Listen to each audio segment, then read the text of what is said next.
Consider a region in which a uniform magnetic field of magnetic induction B and uniform electric field of strength E exist. Let a particle with charge Q move in this region with a velocity v perpendicular to both electric and magnetic fields. Here, the electric field, magnetic field, and the velocity of the charged particle are mutually perpendicular to each other. When the charged particle moves in both electric and magnetic fields as shown, the particle experiences Lorentz force F.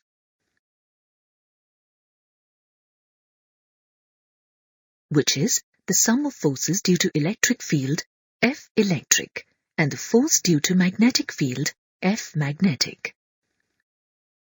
Thus, the total force experienced by the charged particle F is equal to Q into E plus V cross B.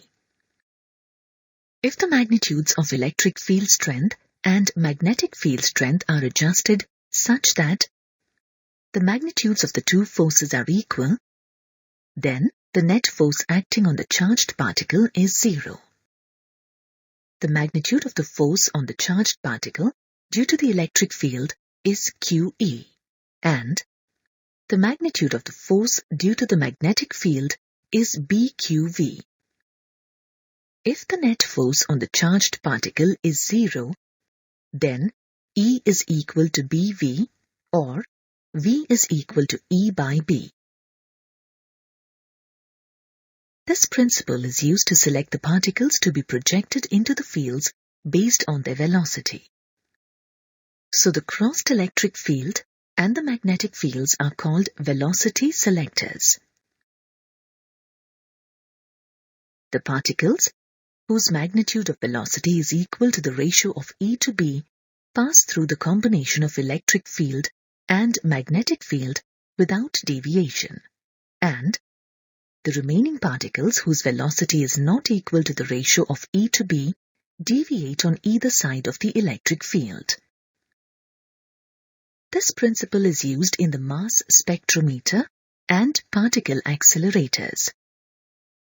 The mass spectrometer is a device used to separate charged particles based on their charge to mass ratio.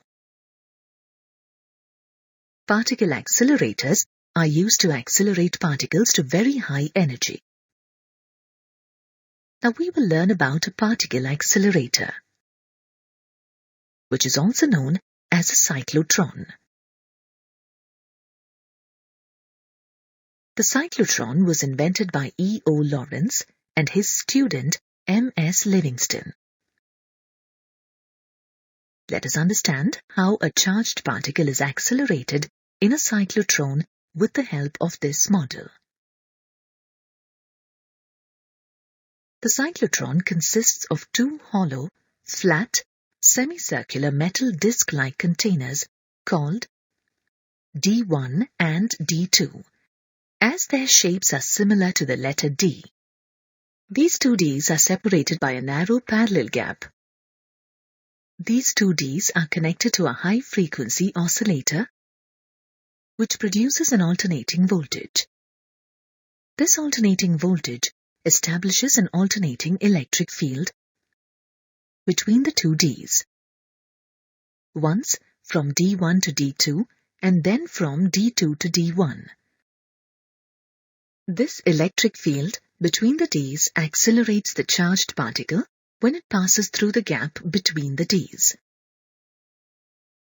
Consider a source S placed at the center of the two Ds, which supplies the positive ions to be accelerated in the cyclotron. These Ds are placed in a vacuum chamber to minimize collision with air molecules and ions.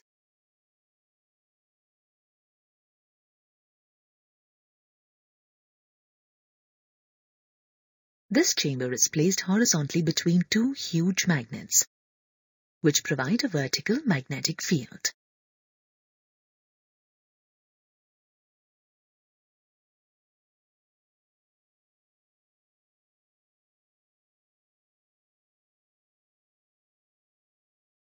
Inside the Ds, the charged particle is affected only due to the magnetic field.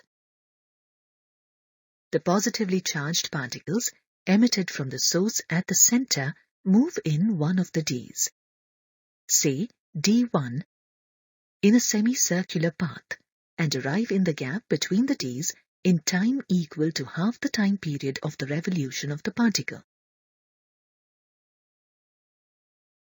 We know that the particle revolves with a frequency also known as cyclotron frequency, expressed as Fc is equal to Qb by 2 pi m, where Q is the charge on the particle, m its mass, and B is the strength of the magnetic field.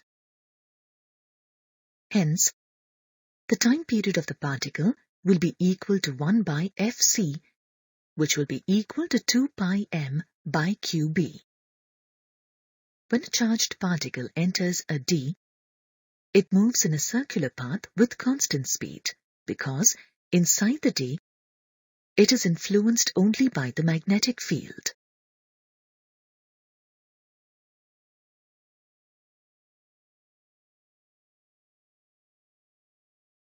Inside the D, the electric field is zero due to the shielding effect.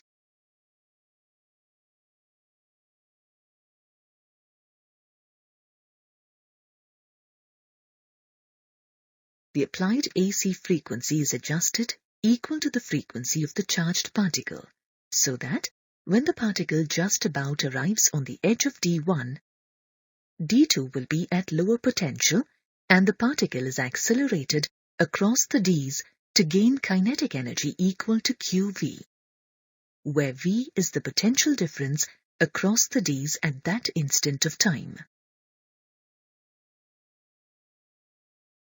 The situation or condition in which the frequency of the applied voltage is equal to the cyclotron frequency is called resonance. We observe this as the kinetic energy of the particle increases. Thus, the radius of the circular path increases and the particle now moves in a circular path of greater radius. Inside the Ds, the particle once again travels in a circular path free of the electric field. And every time it crosses the Ds, it gains kinetic energy equal to QV. In this way, the kinetic energy of the particle increases with time and hence the radius of its circular path also increases accordingly till the radius is nearly equal to that of the radius of the D. Then, it is deflected away from the path by the magnetic field towards an exit slit. Thus, on the whole, the path of the charged particle is spiral. The radius of the trajectory r is equal to m into v divided by b into q. The kinetic energy of the charged particle before leaving the system is half mv square is equal to b square q square r square by 2m. The important operation of the cyclotron is that cyclotron frequency is independent of the speed of the charged particle and radius of the circular path. Thus, cyclotrons are used to bombard nuclei with energetic particles by accelerating them and to study nuclear reactions.